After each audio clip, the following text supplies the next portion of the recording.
Ndabasuhuje abakunzi ba channel yacu, mwebwe mwakoze subscribe muri abantu b'ingirakamaro. N'ubundi nta wundi muri kumwe ni 𝗀𝗀𝗃 ndibubagezaho ibiganiro bitandukanye. Niba rugambirije kuri channel wajyaho ukareba, hariho ibiganiro byinshi byigisha kuri tekinoloji. Cyane cyane nkunda kwibanda kuri YouTube. Nimba uri umuntu ushaka gukora ibintu bya YouTube, ibibazo byinshi cyane kuri YouTube, warebaho rwose, hariho video nyinshi cyane nigishije kuri YouTube. Kano kanya rero mbazaniye iki, nje kubigisha ku kintu kijyanye na website. Narababwiye ngo iyo umuntu ambajije ikibazo, abantu babiri bakambaza ikibazo, mpita mbakorera video nkayitangaza, kuko ndabizi neza ko harimo n'abandi bantu baba bakeneye amakuru nk'ayo ngayo bagahita baboneraho. So hari umuntu wambwiye ngo yenda dore beretse hano kuri no website, ngira ngo urabona ahangaha, hano hantu hasi urabizi ko kuri website ahagana munsi kuri footer haba hariho icyo bita copyright, cyangwa se ibintu runaka nk'ahangaha copyright @aguka.rw, ariko hahise hiyongeraho ikindi kintu kivuga ngo powered by 𝗧 WordPress Theme. Urabona na hano ntago ari byiza ko umuntu abona theme cyangwa se theme wakoresheje. Ibi ngibi rero ni gute wabikuraho? Hari abantu bakoresha theme ukabona harimo ngo WordPress ngo iki, ukabona kirabangamye cyane. Rero umuntu yaratubajije ngo ni gute bavanaho kano kantu. So ukuntu bakuraho kano kantu rero nta kundi, ngiye kubereka steps ebyiri nizo ngiye kubereka z'ukuntu bakuraho kano kantu. Rero mu gihe tugiye kureba steps ebyiri z'ukuntu bavanaho kano gafata ukuntu bakeditinga, ndagira ngo mwibwire ngo kora subscribe nimba utarayikora, kandi na hano ku nzogera. Ndabizi abantu bumva igifaransa bavuga ko ari ugukora abone. Izo nzira ebyiri rero tugiye guhera ku nzira ya mbere. Inzira ya mbere, urabanza ukore login n'undi muri admin panel yawe y'iyo website yawe. Nurangiza uraza ukande hano handitse appearance. Nuza hano handitse appearance, uraza ukande hano handitse customize. Urahita ukurura uze hano handitse customize. So reka dushyireho internet, twari turi gukora nta internet iriho. Reka tubanze dushyireho internet. Mu gihe turimo turashyiraho internet rwose, nawe nimba hari ikibazo wifuza kutubaza, wifuza kumbaza, nakubwira ngo nyandikira muri comment, cyangwa se nimba ubona yenda muri comment natinda kugusubiza, hano hari nimero ya WhatsApp. Iyo nimero ya WhatsApp ushobora guhita uyandikira rwose, ibintu bikarushaho kugenda neza cyane. Internet yacu irimo gukora neza cyane. So rero tugiye kuza tuza hano kuri appearance, tuze kuri customize, dukandeho.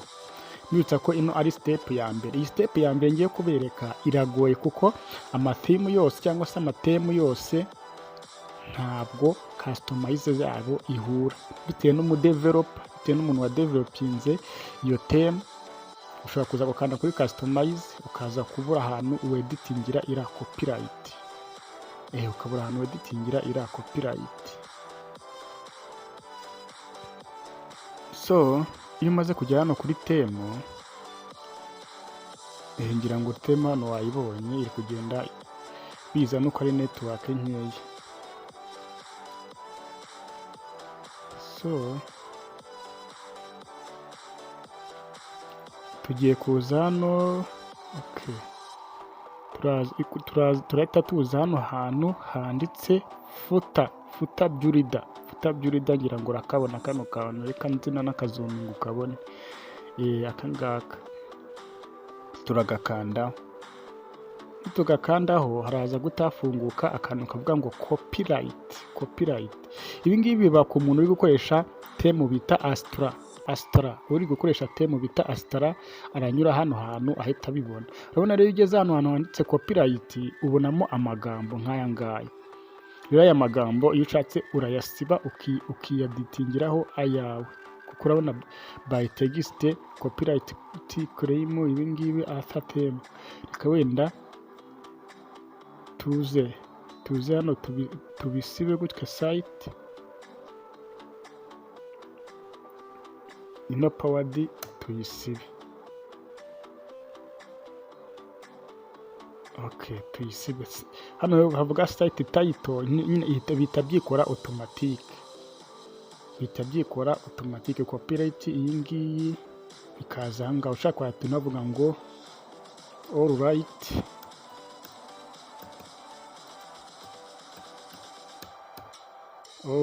reserved. Turabona ko tureditinze, warangiza ugahita ukanda hano hejuru handitse ijambo publish. Urabona ko ahangaha bibaye iki, bibaye published. Tukagaruka kugira ngo making sure, urabona ko ahangaha byabaye published. Kugira ngo making sure, reka turebe twari twasuye site. Urabona ino site yacu mbere yari igifite ya magambo 𝗧𝗯𝗹𝗵 by WordPress. Reka noneho tuze tugire gute, turefreshing naho turebe ko byahindutse. Dukore refresh turebe yuko byahindutse. Urabona ko naho all right reserved byahindutse. Iyi ngiyi ni step ya mbere. Iyi ni step ya mbere y'uko kuntu bagira gute, bahindura hano hasi kuri copyright. Tugiye kureba step ya kabiri. Step ya kabiri rero turaza dukande hano hantu handitse plugins. Tuze hano handitse ngo add new plugins. Tugiye kwandikaho plugins nshyashya. Iyo plugins tugiye gushyiraho niyo iraza kugira gute kubidufashamo. Tuze hano hantu handitse search. Hano kuri search nimara kuhaza dutayipingemo plugins bita visual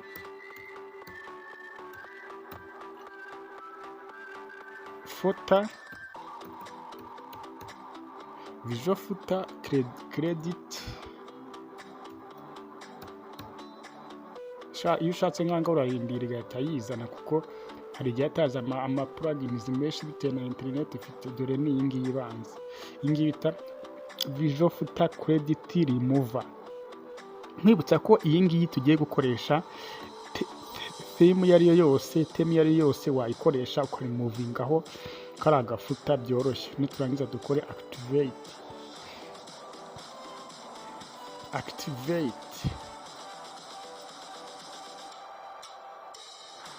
Okay, tugiye gukora activate. Niturangiza twamaze kuactivatinga, turaza kuza tuze hano hantu handitse ijambo ngo tools. Hano hari tools. Nitugera hano hari tools, tuze dukande hano, hano handitse n'undi visual footer credit. Tuhakande hano kuri tools. Iyi step ya kabiri iroroshye cyane guhita uvanaho kano kantu. Iyo ugeze aha ngaha, iyo wamaze kugera aha ngaha, uraza ugakanda aho ushaka kuvanaho. Urabona ko bise bisibamo, sinzi nimba ubibonye. Noneho byamara gusibama hano ugahita wiyandikiraho ibyo ushaka. Wenda tugiye kwandikamo, tugiye kuvuga ko ari applying jobs, ariyo tugiye kwita footer copy. Tuze tubipestingeho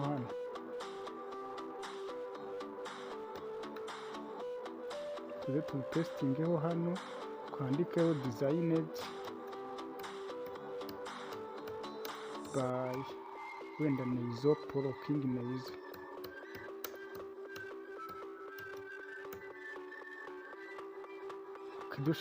dushaka kuyishyiramo hagati, dushobora kuyihutisha. Ariko hano haba hari option yo kuvuga ngo reka tuyishyire align center, gahita yijyanamo hagati center neza cyane.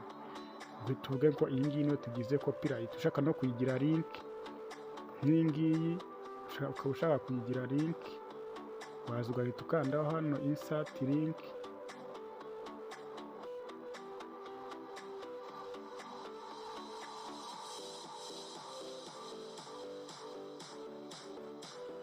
Iyo urangije hano uhita ukora save, uhita ukanda save, ugahita ukanda hano hantu handitse OK.